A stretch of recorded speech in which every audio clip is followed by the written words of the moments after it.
Pascal. You are now rocking with that dude Pascal. We be going wild, Haitian in the building, so original. Got the haters catching feelings. Get your hands up to the ceiling and keep them held high. Cause St. Louis isn't ready. Forget about it, goodbye. Hold on, we just saying hi. Five somebody, rise up. Weekdays, catch us live. Somebody, let's go. Good morning. Good afternoon and good evening, everybody. Welcome to the Pascal Show. Hope you guys are all doing well out there. Hope this show finds you in good spirits as it should. Okay, we need all the good spirited people in the house to be here, showing some love, being here in solidarity. I know we all have a lot of questions. We're all still trying to figure out what the heck is going on, why the heck this whole thing went down. And hopefully this show will get down to the nitty gritty. Maybe we'll get some more information, or maybe we'll give you guys more questions to ask. I don't know. But nonetheless, I appreciate you guys being here and being a part of the conversation. Before we get into everything, please do me a favor. Hit that like button down below, please, and thank you. Crush it. Do what you need to do. All right? Crush that bad boy. That'd be greatly, greatly appreciated. All right? And of course, please do not forget to hit that subscribe button down below. If you're watching on other platforms like Facebook, if you follow or are on other platforms, Facebook, Instagram, TikTok, X/Twitter, please go over there. Follow me on those platforms as well. We are watching very closely, okay, this whole case, this whole situation, this tragedy, and we all are trying to get down to the nitty gritty, down to brass tacks on what actually happened here, okay? And I will be reporting any new developments, and there are a lot of developments which we will be talking about over the course of the day. So please be sure to crush that subscribe button. Make sure that notification bell is set to all so you know whenever I go live, whenever I upload. Go over to my secondary channel, The Pascal Show Clips. Please be sure to crush that subscribe button over there, The Pascal Show Clips. Hit that join button down below. Become a member, okay? That would be greatly, greatly appreciated. And of course, let's not forget, if you want to support even further, go check out my Patreon, okay? We're also giving out updates over on the Patreon, okay? Really very up-to-date updates in regards to this whole tragedy that happened a couple days ago. So please go over to patreon.com/The Pascal Show and show some love, show some energy, positive energy over there as well. Okay, guys, we got to get into some things. We got a supercharged show for you guys today. We do have a guest, a very special guest coming on in just a little bit here. He was a Trump rally supporter, or person that was there. Eyewitness. He actually had some footage that was given to media. Actually, a lot of his footage was being shared throughout news and media. He was there when the shots rang out, when this tragedy ensued, and it was absolutely insane. Let's be real. We all have been wrapping our minds around this and trying to understand what exactly happened here, right? It is very tragic because we still don't know exactly what happened and why this young man, this monster, this assailant, Thomas Matthew Crooks, why did he do what he did? Not only just what his motive was, but how could a 20-year-old kid who works at a nursing home as a dietitian happen to sneak through, penetrate the perimeter, climb up onto the top of a building undetected for the most part, and be able to square off his sights and have a chance to pull the trigger at Donald J. Trump, former President Donald J. Trump. We are all still trying to figure out what the heck is going on, right? We're all still trying to understand why this whole thing went down. Was this an inside job? I know there's a lot of people that are asking that question, right? Was this a lapse in judgment, lapse in security, knowledge? Was this incompetence? Was this laziness? Who is to blame? Now, if you have seen my other videos, please go check those out. I have talked about something that I recently dropped late last night. You got to check it out. Law enforcement, local PD of that actual area actually spoke out and was basically saying, "Hey, it's not our fault. They're pointing blame at us, but we're putting blame back at them." It's been absolutely insane. Like I said, it's almost like that Spider-Man meme, where it's like a bunch of Spider-Mans in one spot and they're all pointing at each other like, "No, it's him. No, it's him," right? It's been absolutely crazy, right? And we're all still trying to understand who is responsible, who is running point. What happened here? Who is going to take responsibility for this situation? Now, like I said, we have a supercharged show today. We do have a eyewitness, okay, that was at the Trump rally, right there, boots on the ground, seeing it with his own two eyes. And we also do have former special agent former FBI agent Jennifer Coffin-Daffer coming onto the show to give us some more information and talk about her thoughts on everything. She's a trained sniper as well. What does she know? Did Secret Service really screw the pooch here or no? So she'll be on with us a little bit later on to give us her expertise, commentary on all of this that has transpired. But first, we got to get into this interview, okay? Get into this conversation. We do have a friend of ours, a new friend of the show, coming onto the show to talk about his experience and what he saw at the actual Trump rally. This is actually his first Trump rally that he actually attended. And it's pretty wild what happened here. But before we bring him on, I want to share with you guys the video that went viral and also what media has been using as well. Let's take a look at this video.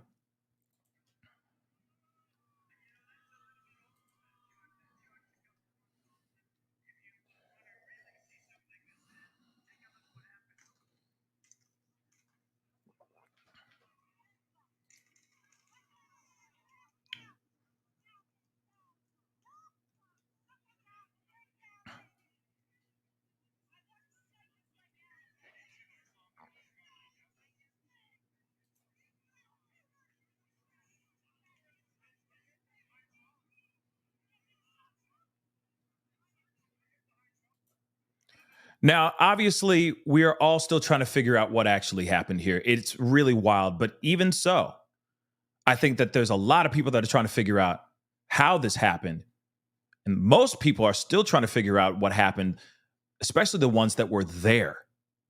So please welcome a friend of the show now, Nico Mitchell. My brother, how you doing? I'm doing well, brother. How you doing? Man, I am good. First off, I want to say, I appreciate you being here with us, having this conversation, and giving us some insight on what you saw. And I got to be honest, it takes a lot of bravery for any person to step forward to speak about their experience, what they saw, and all that. And I know that there's a lot of brave souls that have been coming out and just speaking about their experience so far, but it's not everybody, right? It's only a select few that are actually talking about their firsthand experience. So I want to say thank you so much for being here and being a part of the conversation. It's no problem, brother. I'm happy to be here. I'm still shaken by everything, and I've told multiple outlets now that I'm shaken. But now that I've had time to process my thoughts, the more that I'm thinking critically about the entire situation, you have to understand that there had to have been a breakdown within Secret Service for them to allow an individual to be on top of that rooftop, have a weapon. And we now have footage of other individuals who are in law enforcement seeing him prior to him opening fire upon the president. So there has to be a discussion as to why this was even allowed in the first place. Right. I think that's the one thing that we're all trying to figure out, right?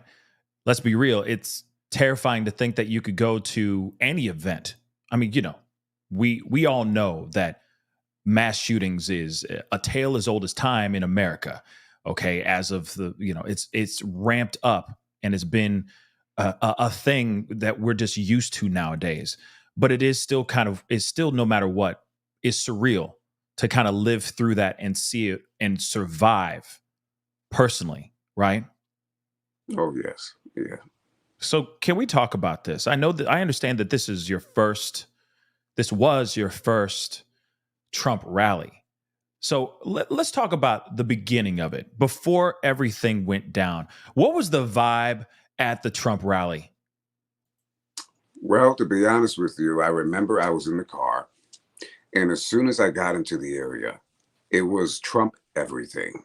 Trump merchandise on the side of the road.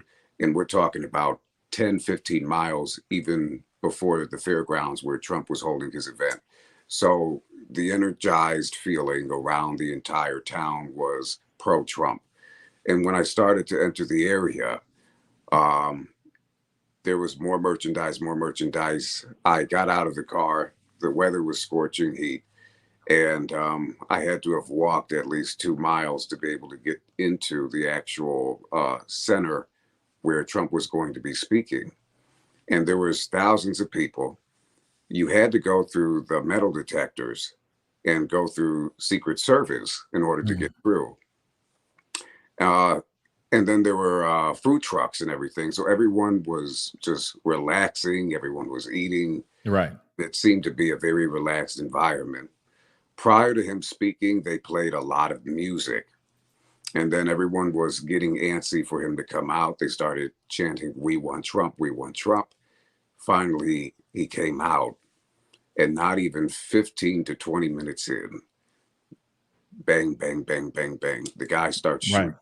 So you could so basically what you gathered is and what I'm gathering is that the energy was high, right? It was a lot of positive energy, a lot of supportive energy for former President Trump. Of course, it's a rally. It was just filled with a lot of positivity. Am I correct? Oh, absolutely. It felt as though it was a family unit with everyone who were coming together. So I didn't feel any disconnection from people. I was actually going up to people, talking to them. It was a very relaxed and friendly environment. Uh, Mm. and everyone was just very anxious to be able to see Donald Trump to come out. And then all of a sudden, I'm live streaming on TikTok, and I see a big puff of smoke to the left of my peripheral vision. On the right of my peripheral vision, I saw a water hose break, water spewing out. At that moment, I knew that a shot must have rang out to actually cut the hose. And I saw Donald Trump drop right behind that podium. And in that moment, I thought that he was dead. Yeah, if you don't mind, tell me. I mean, okay, now we're at the place. It was all positivity. Everyone's having a great time. Everyone's, the energy's high. Everything's positive. He gets up on the stage. He's pointing at the teleprompter, or not the teleprompter, but the jumbotron. He's doing his thing, talking about immigration and all that. And then all of a sudden, pop, pop, pop. So what happened after it went? After the actual attempt happened? What was the energy in the area around you at that time? There was grief, there was sadness. I know after he got up and he did the fist bump to the crowd, people were energized after that, but it was more of a rallying cry that we will continue to fight on for what we believe in. But people felt a heavy sadness at that moment, and we were trying to make sure that we got out as soon as possible, because as soon as Trump left the area, people were making sure that they rushed out as soon as possible. Right. Uh, and not only that, because obviously they wanted to be able to leave the area. There's thousands of people, they had to get to their cars. If you think of a venue such as a concert, people are wanting to make sure they get to their cars as soon as possible so they can get out. But it was, I'm going to tell you something too. When the shots rung out, I felt as though within that moment that there was a possibility that the shooter could turn around and open fire on the crowd. So I also felt a vulnerability, that there was a possibility that I could be gone. And I was just praying to the Lord that I myself and everyone around me would be safe in that moment. Absolutely. So, okay, obviously the shooting happened. There was the pop, pop, pop. everyone's ducking, as you all, as we see in the video. Everyone's kind of hunkering down and trying to duck. And yes, there is that concern of he could turn, right, and just start popping off. Now, I understand that as soon as he pumped his fist, the everyone erupts, right, in joy, right, saying, okay, he's okay. But what was and I understand the energy, right, because no one knows that anyone got hurt until afterwards, right? Absolutely. When was the moment that everyone realized that that people actually were injured during this situation? Everyone found out after the fact. I would say once media started reporting on the situation, that's when we found out that a gentleman had lost his life because of this. But I would also say that the ones who were sitting in the bleachers at the time would know about that situation because they were the ones who were there to witness it. But not everyone knew at the time that he lost his life and that there was more tragedy unfolding before our eyes. Wow. Okay, so you didn't know anything until afterwards. So I guess I'm curious because where did you go? Just out of curiosity. I mean, after the shots were fired, he pumps his fist. Where did everybody go after that? Because clearly there was pandemonium behind him, right? There was somebody who lost, Corey Compatori lost his life, okay, back there when he was shielding his wife and his daughter. There was two other people that were also injured, severely injured as well, around in that area too. So where did the crowd go? Did they tell everybody to vacate? Was it just pandemonium? Was everybody running for their cars or something? Or what actually happened afterwards?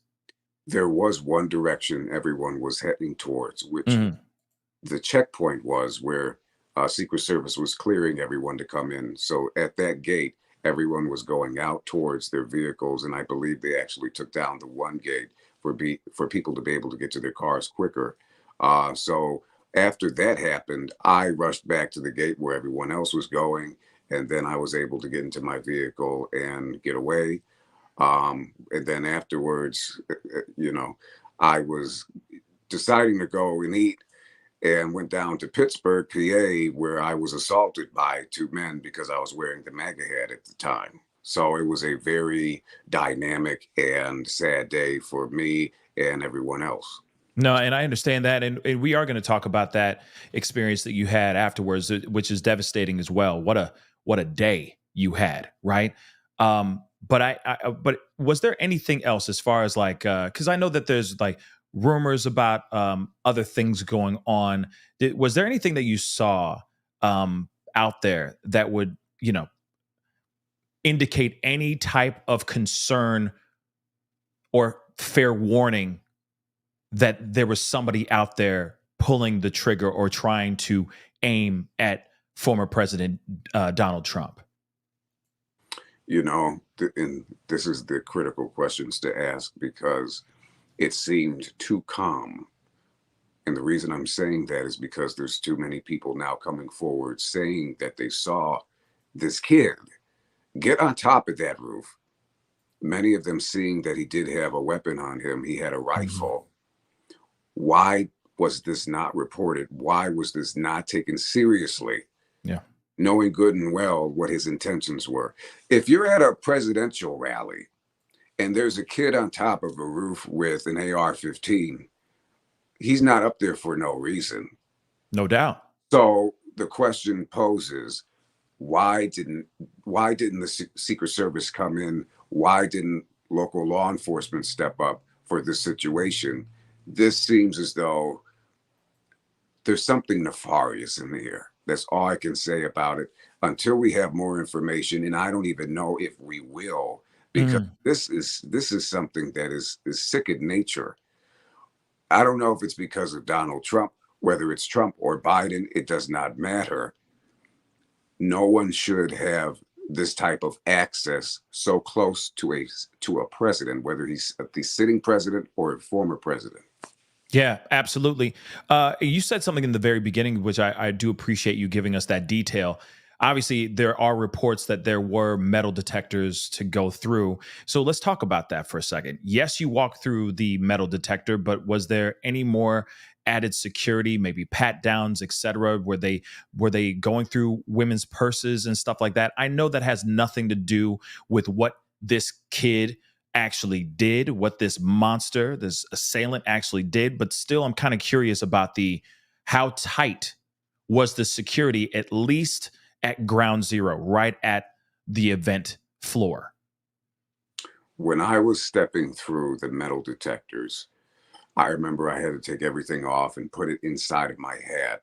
Then I had to go through the scanner. There was another Secret Service officer on the other side where he had one of the wands to wand you down. And if they felt the need to, they would pat you down at that point. I myself was not patted down. I Hmm. also remember that even when it came to having a water bottle, they would make you dispose of the water before entering through the gate. Interesting. They made you dispose of the water? Yeah, Like just throw the bottled water away. yes, they That's had. interesting. Yeah, it was scorching outside, so they had people who had water. The heat was crazy, Yeah. so they made sure that people dispose of their water before entering the gate.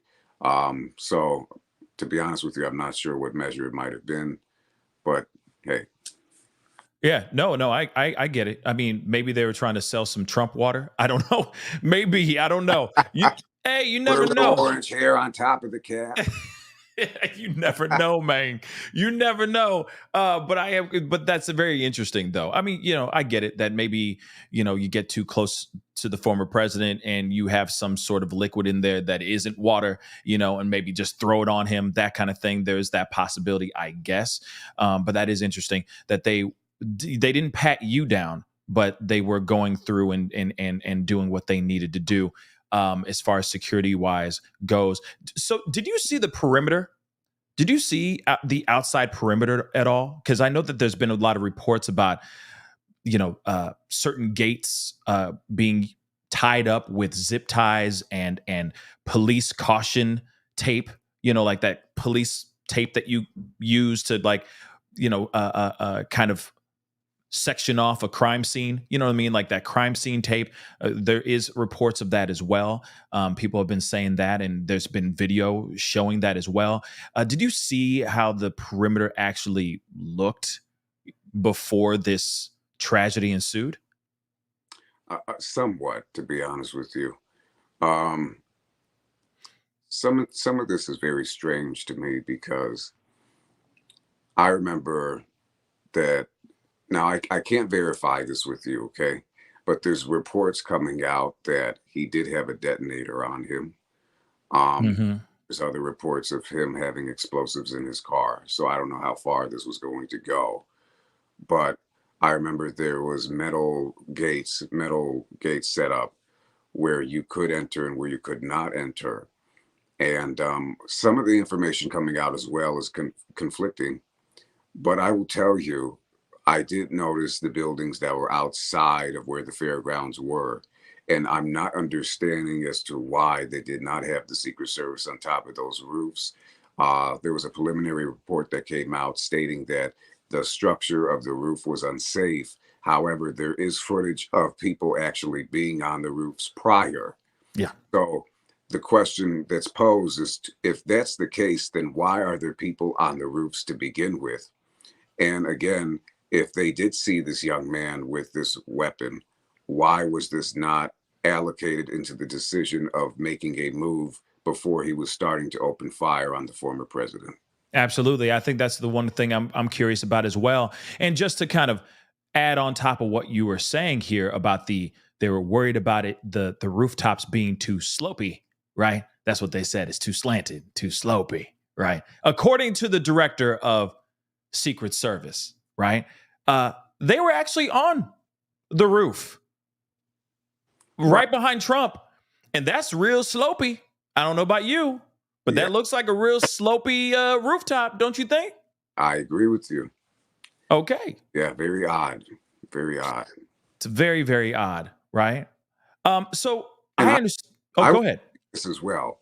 Those snipers were there the entire time. They had them posted up there the entire time. So they saw everything.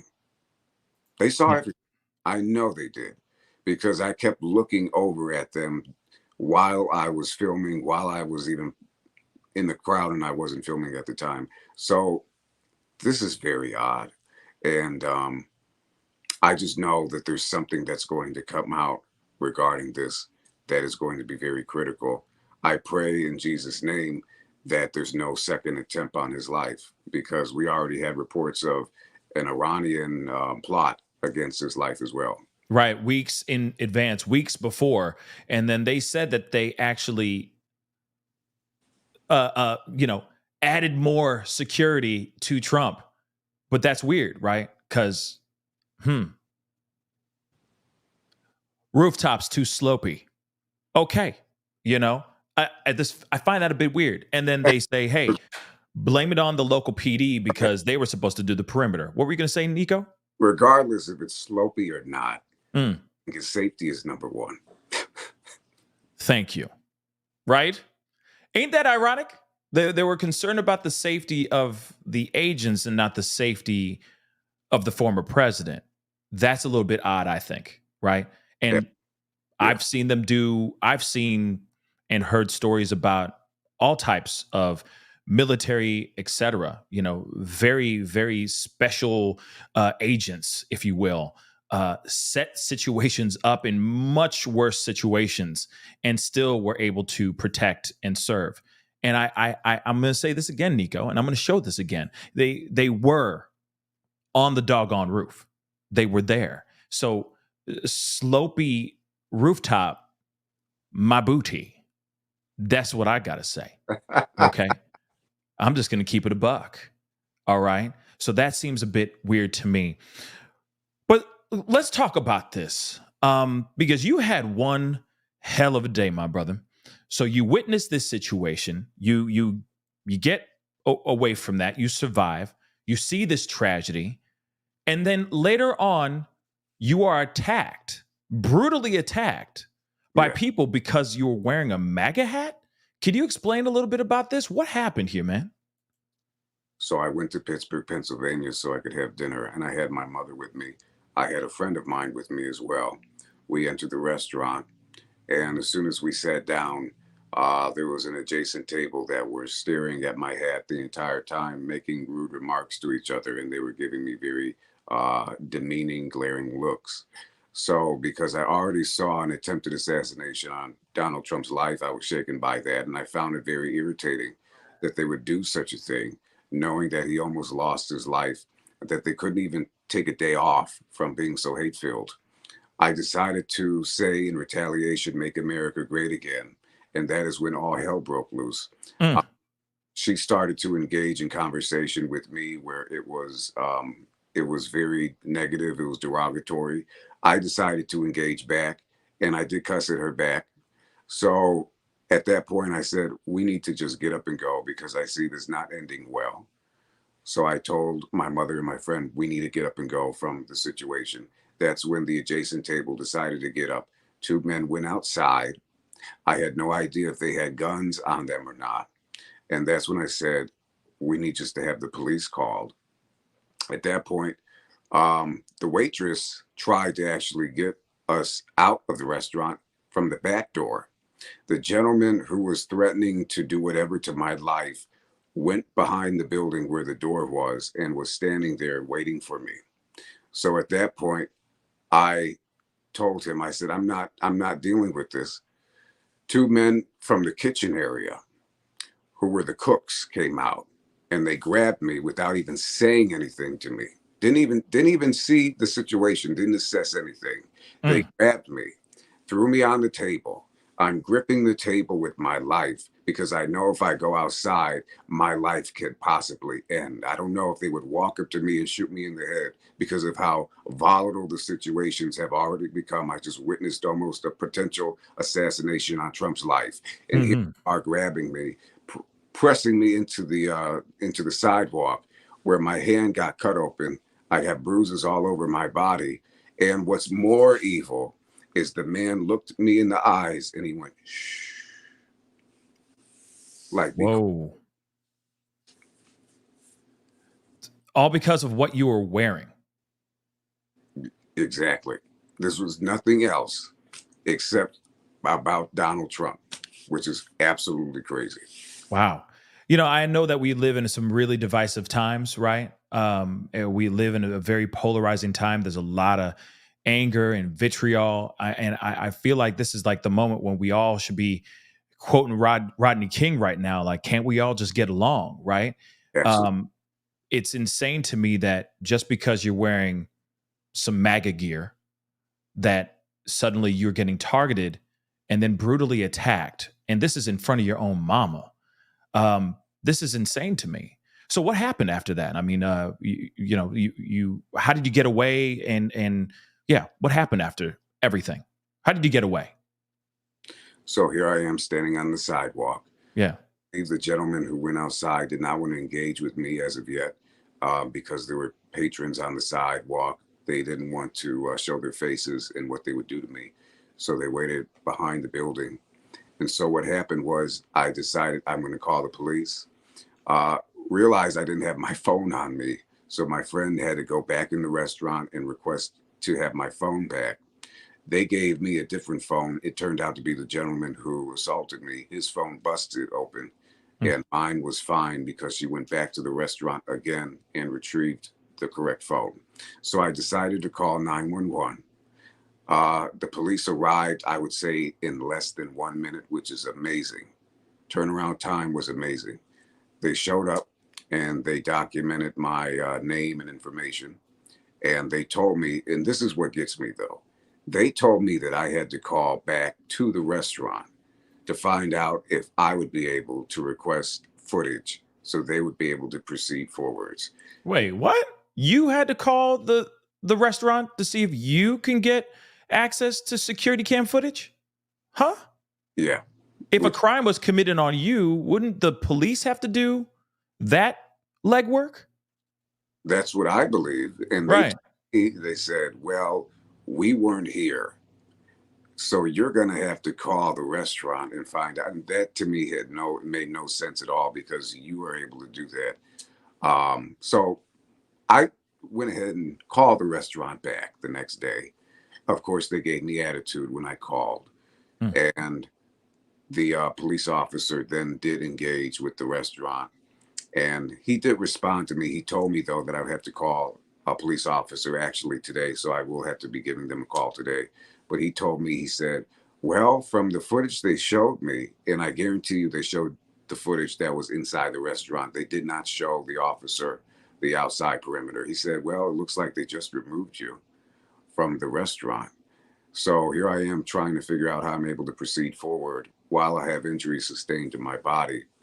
And we're going to see what we're able to do about the situation. And all the pain or all the injuries you actually got were in the torso area, correct? I have injuries that are sustained on my upper arm, my chest area right here, my hand. Let me see if I'm able to show you my hand. My hand is, Oh, yeah.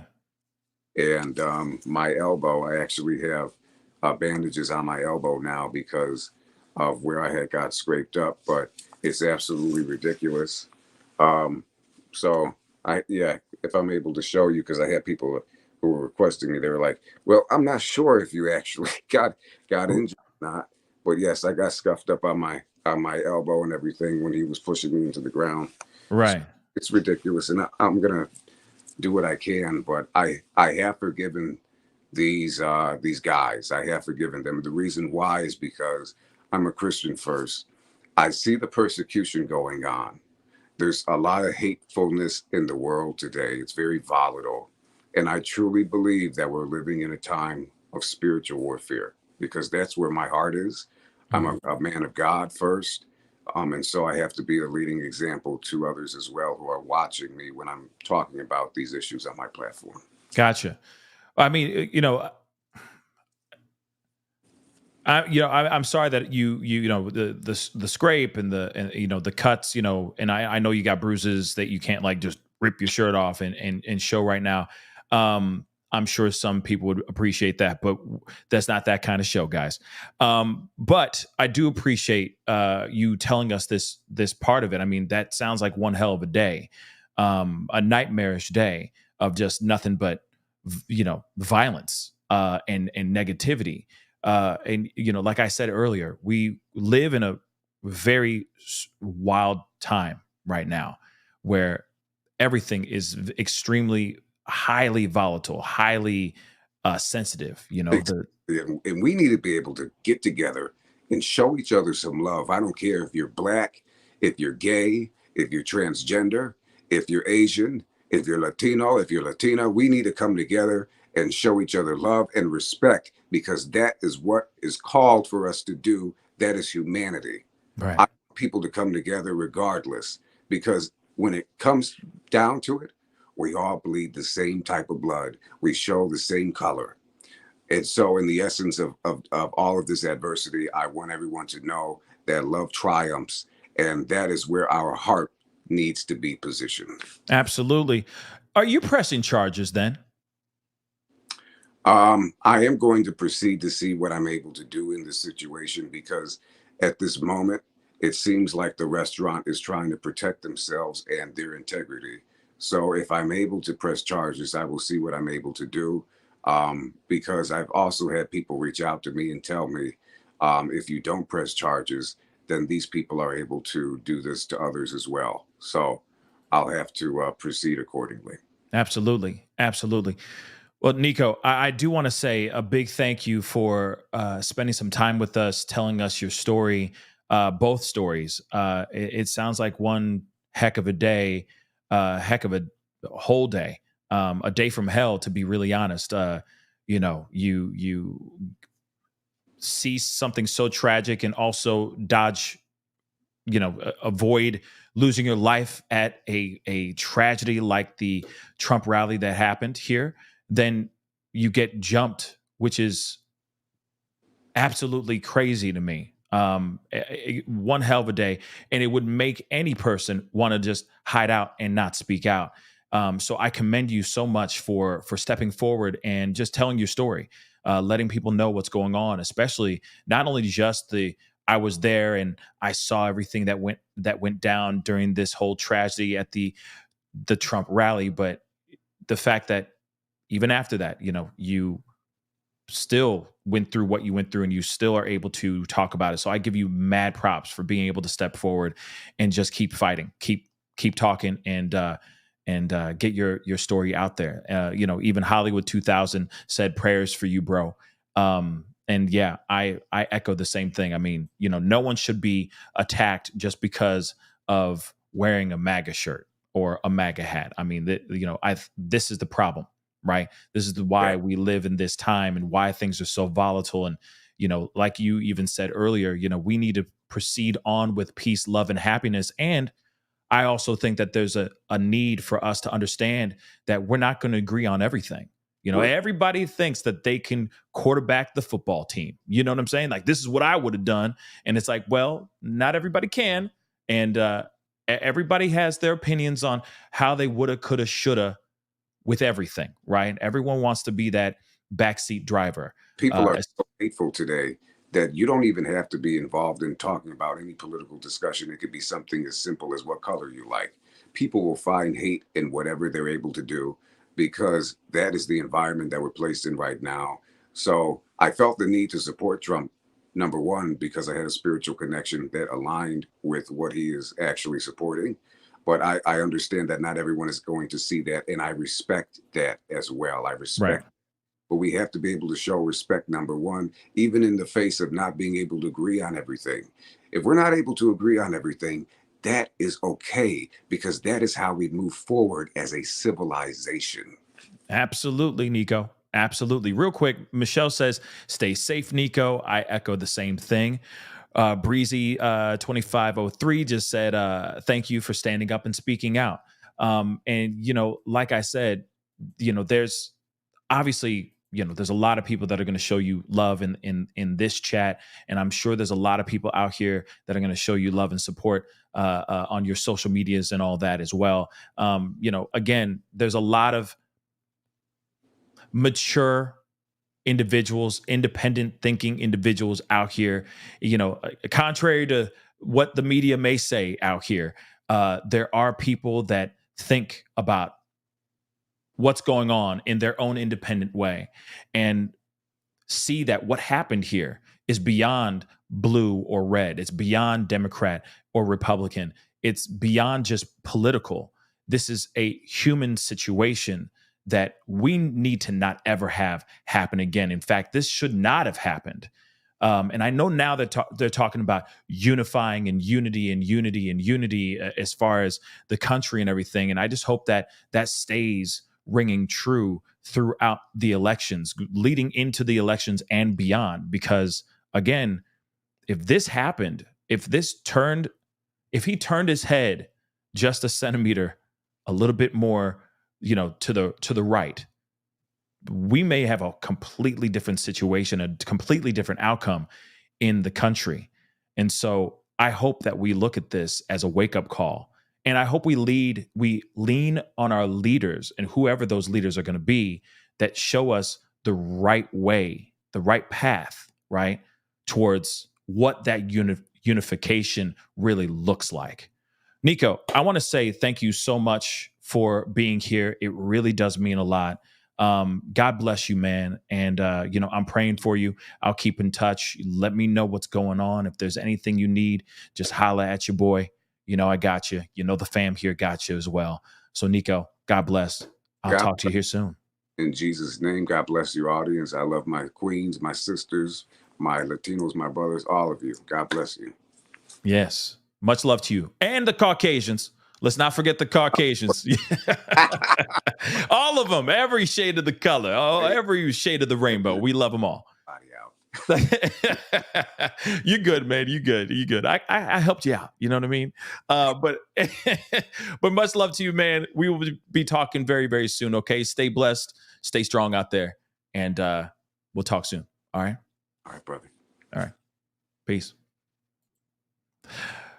Listen, guys, I do appreciate Nico coming on and giving us his firsthand experience on what he saw at this rally. It's also very, very terrifying to think that even after that, the world was finding out about the attempt on former President Trump's life, right?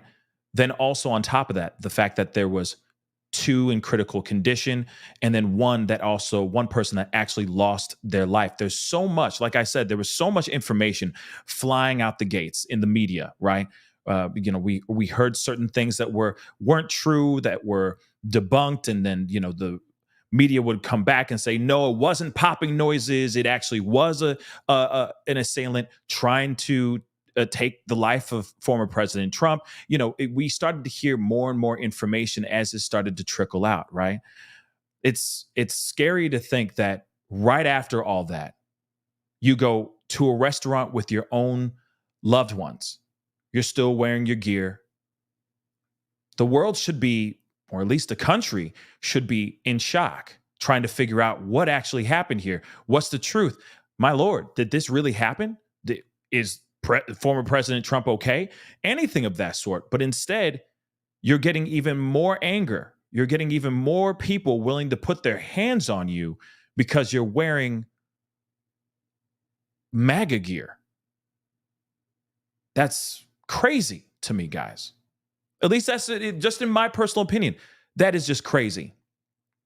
And again, I'm hoping that this is a wake-up call for all of us, right?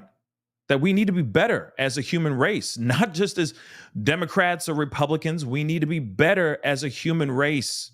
My Lord, I get it that we all have our opinions. I get it, but we need to be better out here. We need to be so much better than what we have been as of late. Over the past several years now, it's been bad. And it's being put out here on the social medias like crazy. We've been seeing it, okay? We've been seeing it.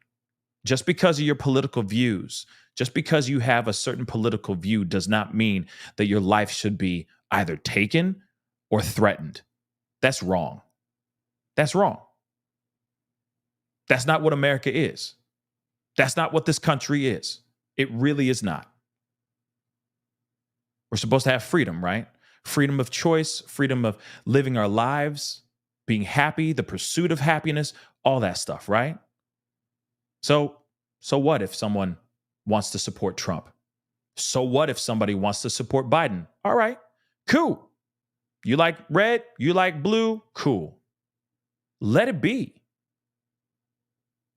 Just let it be.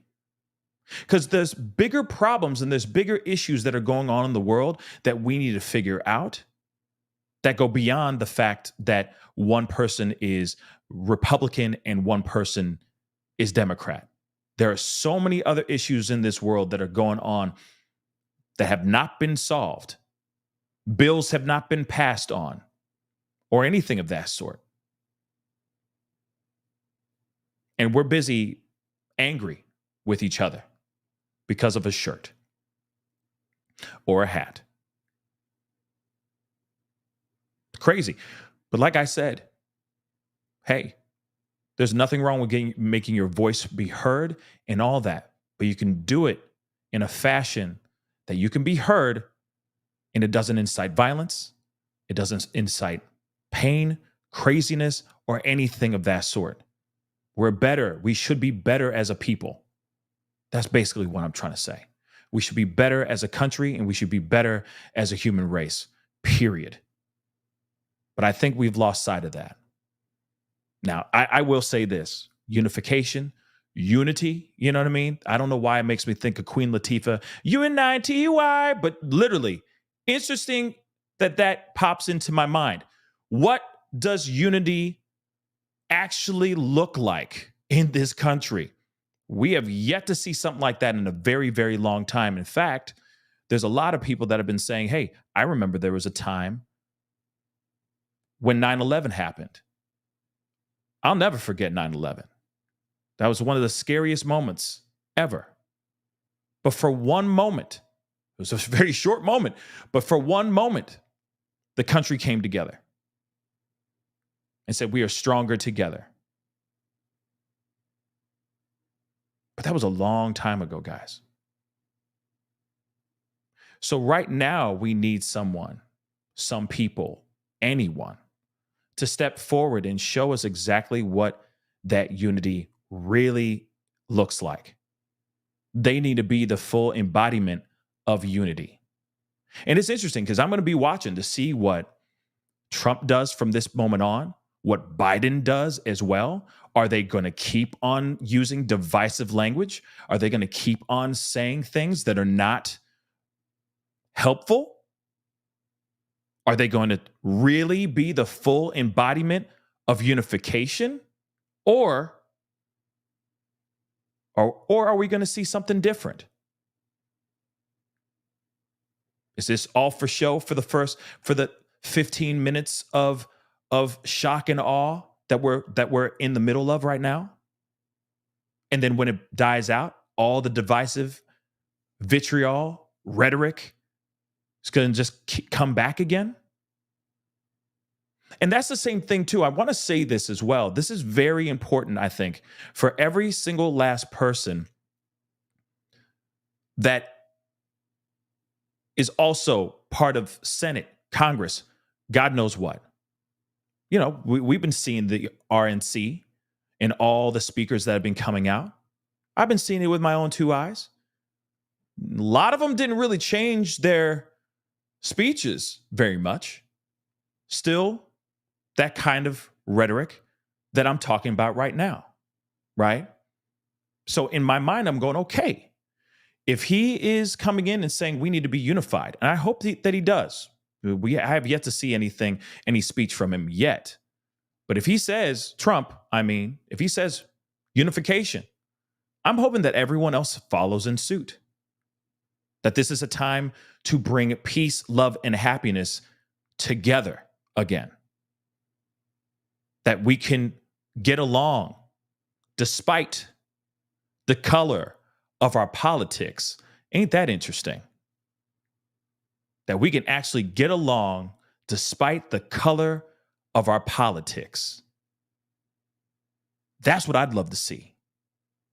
I mean, that feels like a little bit getting closer to utopia, in my personal opinion. It's kind of wild. Kind of wild to think about that, guys.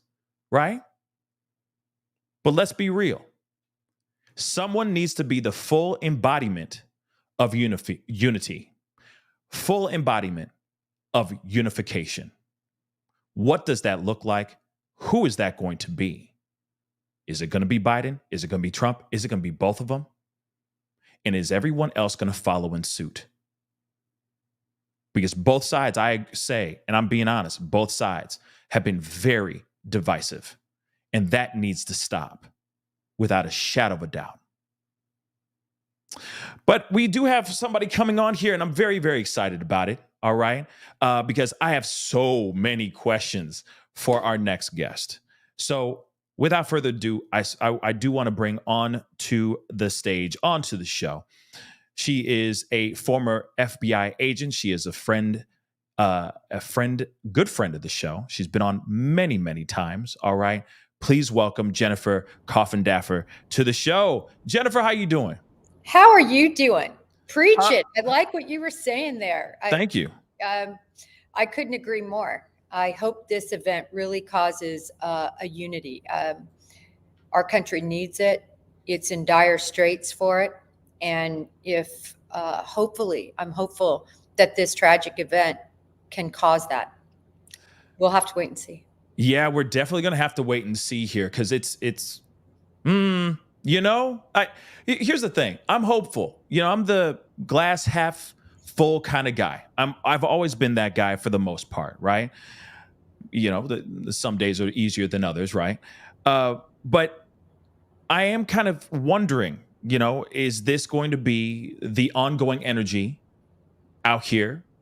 Or the next part I wonder is, how long is this energy going to last?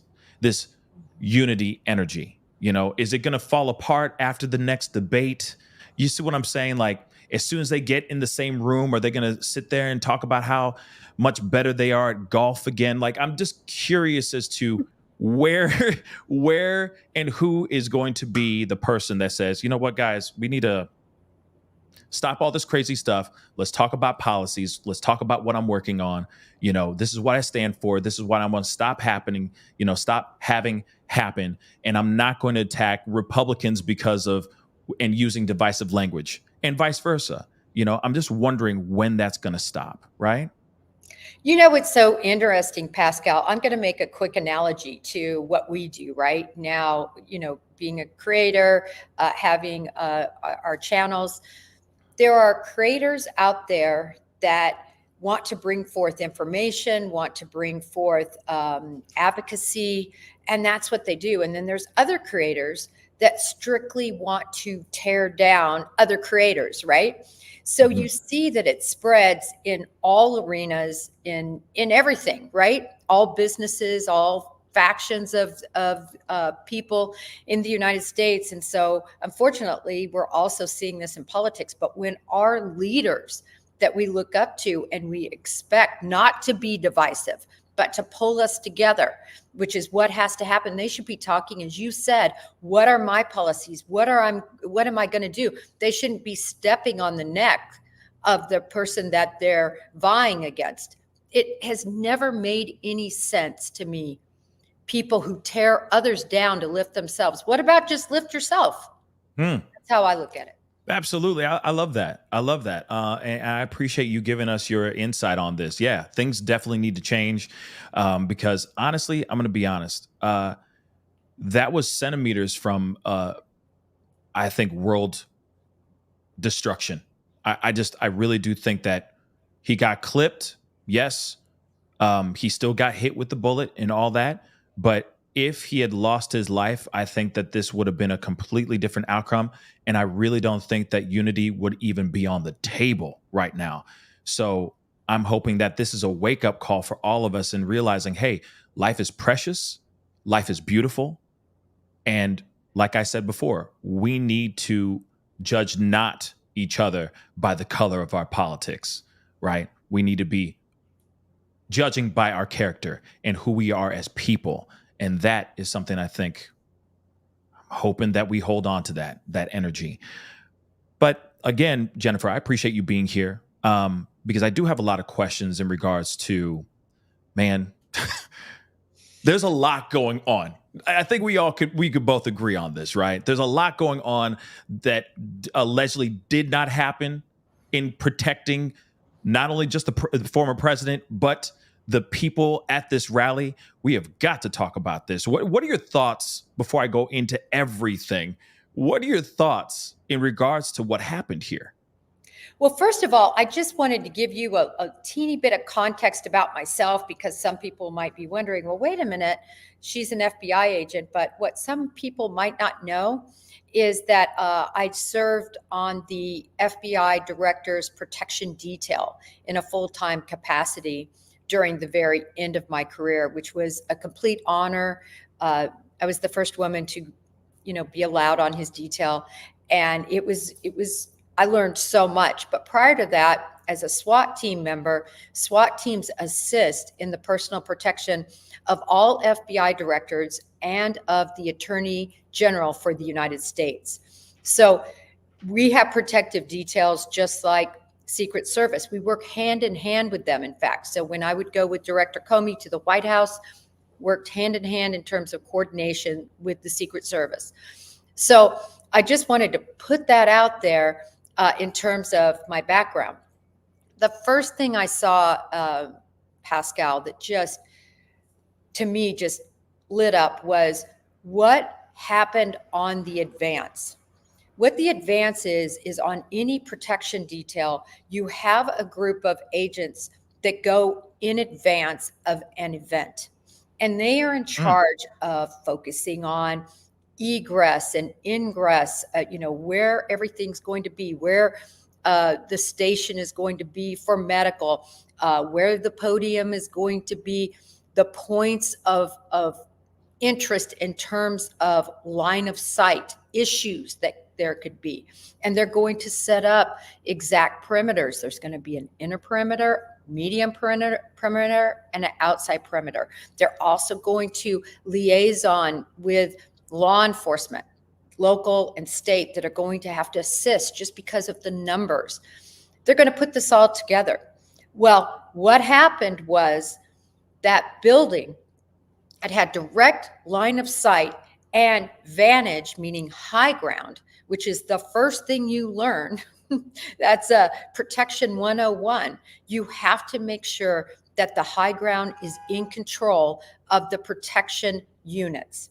And it wasn't. There was a decision made, now we're seeing, that because the roof was sloped, we'll get into that they would protect it from inside. Well, you can't protect the high ground from inside the building without somebody outside to make sure nobody goes on top of the building. Those were my initial reflections. What's interesting is that what you said in the very beginning, I know you said a lot there, and I appreciate you just dropping knowledge bombs for all of us here, because I also understand that you have training as a sniper as well, which is very interesting. And I'm going to pick your brain about that in a little bit, which, by the way, that's dope. By the way, Jennifer, that's dope. But the thing here, though, is how in advance are they doing that security checkpoint for the actual area, making sure that the perimeter is secure, all that stuff? You said that there's like a preliminary kind of like a tour, if you will, for lack of a better term, where they're going through the area, searching, making sure there's like no weird nook cranny kind of spots, or taking notes on those things. Okay, we see that this is a tall building. We see that these roofs are slopey, and we got all those things, right? That they're doing. How in advance, how early on are they doing that kind of preliminary check? So the advance team, depending on the venue, depending on a lot of different circumstances, will go out sometimes up to days in advance, because they need to do what we call a site survey. A site survey is checking on all these areas and things that we've talked about, and basically developing a plan for this protection detail that they are going to brief everyone on, and they're going to get it signed off on that this is the appropriate plan for protecting this protectee during this event. Interesting. Because I understand that they said allegedly, I guess a few days beforehand, this is all just off the top of my head, that they actually had two separate meetings where they talked about concerns about those buildings that this assailant actually crawled up and bear crawled and took aim at Trump. So the question is, what happened there? Like, why wasn't there any type of concern or putting a man on that place, like, circulating in that area? Or I understand about the slopey. Oh, I don't understand, but I understand about them saying about the slopey rooftops, right? But I am kind of curious as to why wasn't there somebody at least just manning that area, or a couple of officers manning that particular area, if they talked about that in preliminary meetings before this event? Well, there's a couple of things, right? So first of all, when you have a plan and you put it together and you're dealing with multiple agencies, which they would have been, the local officers, sheriff's office, state offices, they're usually multiple offices that are involved in these types of situations, and they have specific duties that they are supposed to do. So my question is, on that operations plan, who was responsible? What agency? And then that agency should have had an ops plan saying Officer Joe and Officer John are in charge of securing this building, which has a high elevation and a direct line of sight to the podium.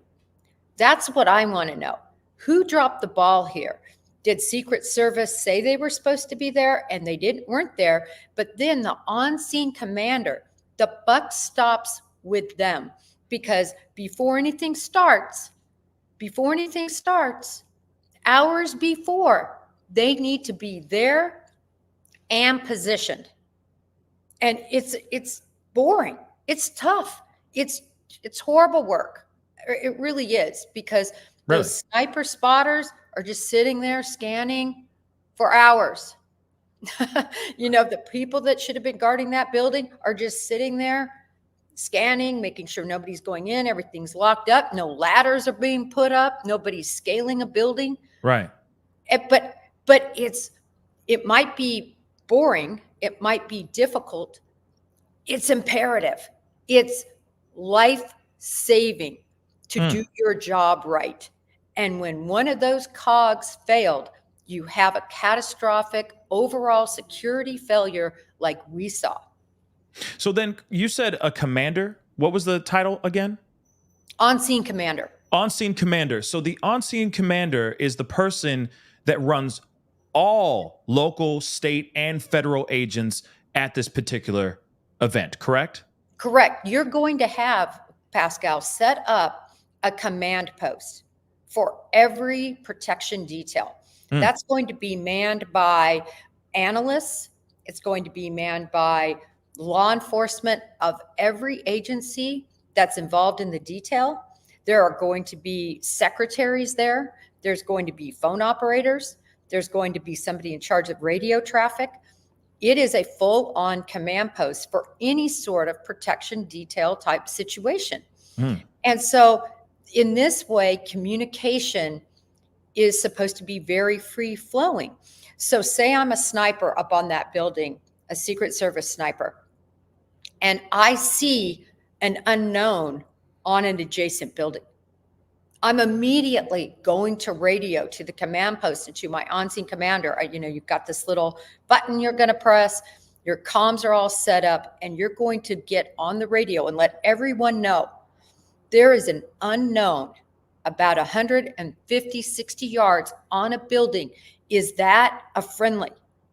Is there some police command that's decided to station somebody there and didn't tell me, outside the plan? They're going to be asking, who is that? We have an unknown. This is the other catastrophic failure right here. At that point that comm goes out, that, my opinion is, and if I were in charge of this particular detail, I would have said, right now, I don't care what Trump is doing. You sit him down, you get him into the safe zone, into a hard zone. And until we figure this out, let's figure this out. I'm not saying take the shot and kill the guy right now, since we're not 100% sure. In other words, is this Officer Winkle that decided to take a post up there without telling anybody? We want to know, right? Because he was dressed in 9/11 type attire down low. He had the flag on his shirt. He was dressed what we call very low profile. He had a rifle. I mean, you would want to make sure you're not killing a friendly that somehow went outside of the ops plan. But for heaven's sakes, get your protectee in a safe area. I don't care if he's right in the middle of a sentence. Trump isn't in charge of Trump's security. The Secret Service was. So was there a commander involved in this? So then why isn't anybody asking about who that person was? If they were the person that was supposed to be manning everything, right? The head chief, okay? The head man, head person, okay? Running all of this, being the connection between all local, state, and federal agencies, all in one area. Why haven't we heard anything from this individual? And why are we only hearing from the director of the Secret Service saying, oh, the buck stops here with me, when in actuality, it's not like she was there, from what we understand. She's busy, pushing paper and, signing checks and stuff, right? She's not there. So this commander, why hasn't this commander been brought in and talked to? Because it seems like a lot of that responsibility lies on that particular individual. Like you said, the buck stops there. So what's up with that? Well, the buck does stop there. But in the Secret Service and the FBI protection details, SWAT details, we're paramilitary organizations. So at the end of the day, the director of the Secret Service is responsible, because she made the decision to assign different people to be in charge. That particular Secret Service officer or office, that head, the person in charge of that office decided to make this particular agent in charge of that particular scene. So you see how it's a trickle down situation. But at the end of the day, that Secret Service director made the decision of personnel, as to who that on-scene person was. So there is no way we are going to hear from that on-scene director unless he's fired. And then we might hear, from him. He might have some things to say, not probably for a very long time. Or we might hear from him, years from now, after he retires or she retires. I mean, they have way too much to lose. Nobody's coming out about this anytime soon. But I wanted to let you know, in case you didn't, DHS, which is over Secret Service, that's Secret Service is just one entity of DHS. They have what we call an OIG, an Office of Inspector General. And the Office of Inspector General is in place just for this purpose, to investigate wrongdoing by Secret Service agents. So that OIG, for instance, with the FBI, when it's something outside of something like misuse of a bureau car, or drinking on duty, or something that would be smaller, that what we call our Office of Professional Responsibility handles. But when it's something of a nature like this, a catastrophic nature, where we have a death, we have 3 people shot, aside from the death, the OIG is going to take over that investigation. And believe me, they are not friendlies. They're not like Secret Service friendly. They're going to go in and do their job, and they are going to put out a report, and we're going to know exactly where these catastrophic failures were. Interesting. OMG, OIG. No. I was just playing. You're being fun. OMG, OIG. I got to stay with you. I got to catch You're up. good. You're good. I had a whole cup of coffee, so you might have to catch up. Okay, but you good. You good. Now that's very interesting. So in other words, their own version of internal affairs, right? Right. We're under DHS. So the FBI is investigated by the Department of Justice, OIG. We don't investigate ourselves for something that would be very serious like this or criminal in nature. If an FBI agent does something criminal in nature, the Department of Justice, OIG, a completely separate unit, is going to come in and put it under the microscope, and they can take cases to trial. They can work with prosecutors. So the Department of Homeland Security has an OIG that oversees Secret Services issues. Interesting.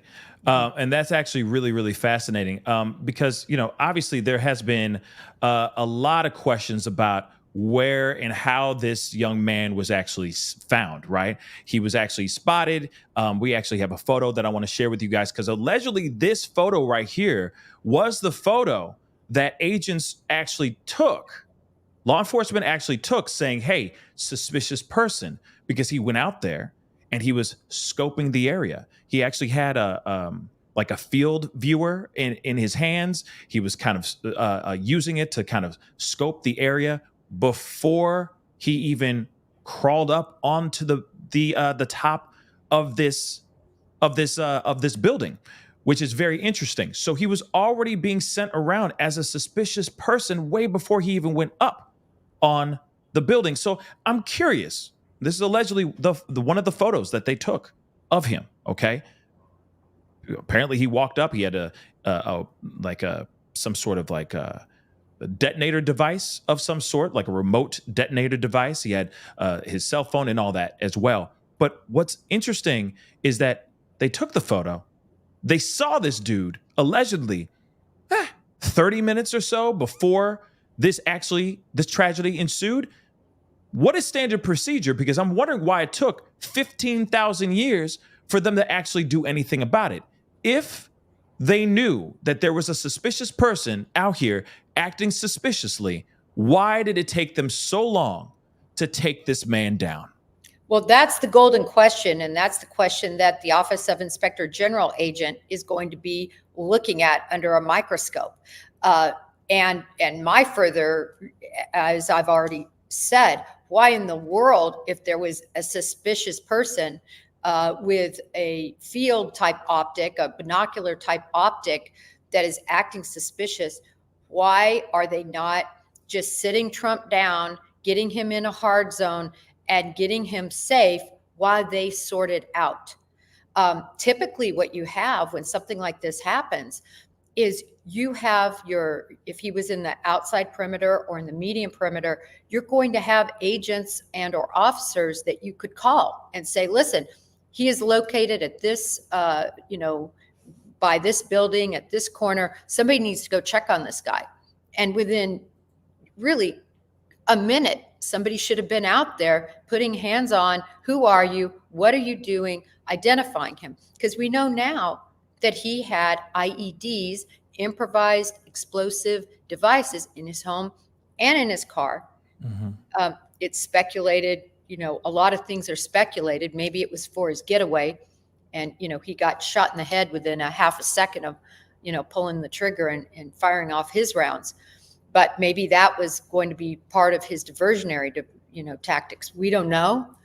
But remember, Timothy McVeigh blew up the Murrah government building in Oklahoma City. He was in his 20s and he created a bomb from things anybody can get their hands on and blew up that whole building. So for people who think, 20-year-old, he had to have had help. He might, no, it's our lone wolves that are our biggest concern in the FBI, I can tell you, domestic terrorism.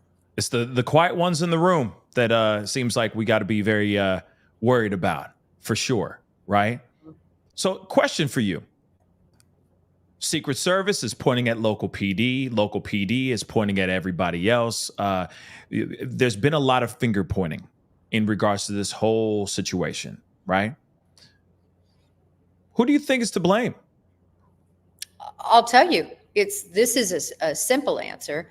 The organization is the Secret Service, and I have nothing against the Secret Service. I have good friends who were in the Secret Service. I went through the Federal Law Enforcement Training Center before I became an FBI agent. I was an Office of Inspector General agent, and I went through training with Secret Service agents. They made up many people in my class. mainly ATF and Secret Service. You know, love these guys and gals. It's nothing against them, but this is wholly their failure. They're in charge, and the director is wholly in charge. And I would expect serious heads to topple after that OIG report comes out. Interesting. Okay, because I know that they're saying local law enforcement, they thought that they were just going to be, kind of directing traffic, being in control of traffic. They didn't know. Apparently, they just did not know that they were supposed to be, securing the perimeter, which is absolutely insane to me. Like I said, it's like, where did the line of communication get frayed? What happened here? How did that go down? It just doesn't make any bloody sense. The other question I have for you too is, do you think this young man operated this whole thing by himself? 20-year-old with no experience of any type of recon or any type of espionage of any type, just crawls up on top of a building and takes aim at the former president of these United States. Do you think he operated by himself, this kid, or not? I do. And I base that on the FBI has already made its findings. And some people want to say, well, how in the world can the FBI know in such a short amount of time? But the FBI is force multiplied by hundreds of officers, agents, analysts, a lab that have worked nonstop since the call came in. This is what we call, my supervisor always used to say, the bell is ringing. The bell's been rung. All hands on deck. Everybody in that Pittsburgh office was called in and was given assignments. So it's not like one person's running around running an investigation. This is dozens, if not hundreds of individuals that were involved in collecting information and data and analyzing and conducting all those interviews of all those witnesses post haste. And then looking at that and understanding that this was lone wolf. Look, John Hinckley went in and shot Reagan. Okay. Look at True. Lee Harvey Oswald. I know people want to still say all these years later, it was this massive conspiracy. He was a narcissist, controlling person who put himself up in the bookstore in Daley Plaza in Dallas and shot Kennedy without being detected. Look at Garfield, the person who killed President Garfield. Same thing, lone wolf. McKinley, same thing, lone wolf. The only president in recent history that there was actually a true conspiracy was Abraham Lincoln. And that wasn't just John Wilkes Booth. That was a whole collaboration of individuals that made that happen. Absolutely. I know that I understand that with any assassination or assassination attempt, there's going to be a lot of conspiracy theories. There's going to be a lot of like, oh, this was an inside thing, or it was the president that, like, especially in this situation, oh, it was Biden that called for the shot. He's the shot caller, that kind of thing. And I think some of these speculations have kind of gone completely wild. Understandably, especially when you don't have a lot of information. As I always say, idle minds is the devil's plaything. Not only just idle hands, but idle minds too. When you don't get enough information or enough information that's going to suffice very overthinking individuals, conspiracies come out and people come up with their own theories until we get more truths, right? But yeah, it's very interesting that this individual operated alone. It's interesting that people are thinking that there was a second trigger man as well, which is also interesting as well. There's no proof of that, but police, law enforcement have not taken that option down, which is very interesting as well, as of late, that we know of so far. So it's very interesting that this kid was able to do this, a novice, if you will, okay? Just an amateur, 20-year-old kid, doesn't know anything, does this and is able to slip right under the radar of multiple law enforcement agencies, local, state, and federal. That's insane and scary as hell as well. Pascal, you make the whole reason obvious as to why people believe there's a conspiracy. Look at the words you just spoke. 20-year-old, he's not former military. He somehow snuck through the Secret Service, who's considered highly trained, and all they really do are protection details. They were begun because of counterfeit money after the Civil War, as I recall. And then they branched out and are in charge of the protection details, and then also actually counterfeit or credit card fraud, just for people to know they have those divisions. But primarily, they are supposed to be the gold standard for protection. So you have this 20-year-old that sneaks in and nobody's at the post. You know, it's like a scene out of The Godfather I wrote on my Twitter, right? Paulie's sick. You know, so he shows up Right. sick on the day of the assassination, right? Or assassination attempt. And that's why all of these conspiracy theorists have some legs, right? Because it's unfathomable to us as to how the ball could have been dropped. And I always say, incompetence mimics conspiracies, right? When somebody's super incompetent, when something incompetent happens, everybody says, oh my gosh, there must be people complicit. But this, in my opinion, is going to come down as one of the most incompetent protection details ever, lining up again with Hinckley and with, McKinley's and Garfield's and Kennedy's. All these balls dropped by the people that are supposed to know. And again, Pascal, I want to see that ops plan. I want to see that ops plan. I mean, is there a way to get our hands on that? No. Ah, dang IG has it. The OIG has it. All those agents knew it. They probably all have a copy that they might save to show their kids 100 years from now. But no, that op plan is going to say it all. I want to even see you do diagrams in an op plan on where everything is and exact measurements. That's how we do it in the Bureau. Mm-hmm. And I want to see what they said about that building, who was stationed there. They would have put, Pascal, this Butler Police Department, Sheriff's Office. They would have said who's in charge over there. That's why I'm saying the buck stops with Secret Service, because they are responsible for the overall plan. Let me give you an example really quick. Sure. When I was at the SSRA in the U.S. Virgin Islands. And when I was there, we had, as you can imagine, vice presidents, the presidents, and people that the Secret Service guard come to the Virgin Islands. Who doesn't want to come there, right? It's beautiful. And so we, as the agents there, I was on SWAT team would come down. We would do an advance. And then they came in, and let me tell you, it didn't matter what we said, really. I mean, if we said, hey, don't use this road on your egress, or listen, you might really want to pay attention to this. I mean, they'll listen, but it's up to them. We took a complete backseat when Secret Service rolls in. I mean, it's like in the movies. It's like, Die Hard. There they come.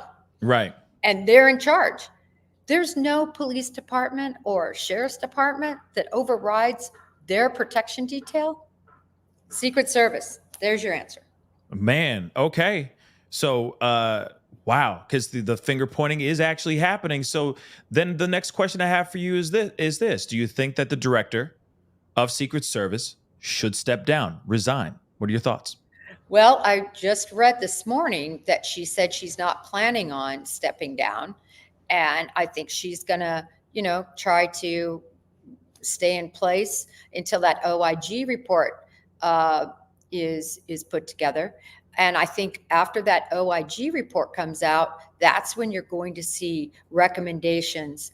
I also saw Mayorkas said, listen, I have every confidence in the Secret Service. I don't know how he could say that with a straight face after this. Listen, I'm not trying to Monday morning quarterback. I've been in these shoes. I know how hard it is. I'm not trying to be tough on these people. We have a dead fireman. We have two other people with critical injuries that we don't even know if they'll be able to use their arms again. What kind of injuries. And we almost, I know you said a centimeter or so. No, it was really nothing. Like right here, this is what we call in sniper world, the T-zone. And this is what you hit to drop someone instantaneously. Nothing works. So I can have somebody with a gun pointed at me, and if I can shoot that T-zone, that gun's dropping from their hands and they're falling like a rock. And if Trump doesn't turn his head right at that moment, instead of grazing here, that's going to go right through there. I know you've seen the video. Oh, yeah. It was just milliseconds and millimeters that saved his life. No doubt. I mean, we got the video right here. I want to pull it up, but I mean, literally, it was just, it's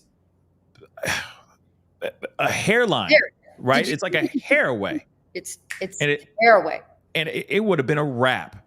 And the thing is like people need to miss with the nonsense of this being like staged, like he planned this and this was some fake thing. You're telling me he was willing to take a bullet in the ear? Like, come on, that is so.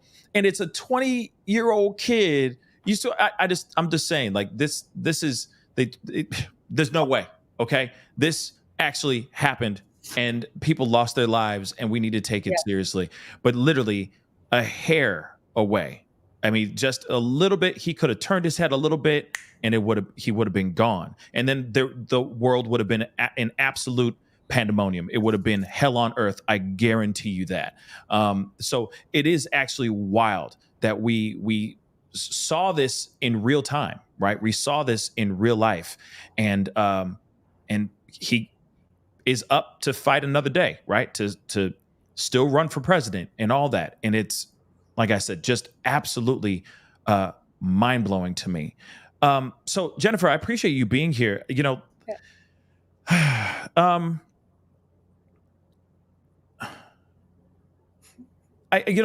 thing is like when it comes to this whole thing, right? There's just so much. Like I understand there's so many moving parts, right? There's so many agencies, there's so many people, so many officers of various agencies involved in this whole thing. What do you think could have been the thing that could have maybe stitched this up a little bit better and had a more? What do you think could have made it be a stronger or more tighter security at this event?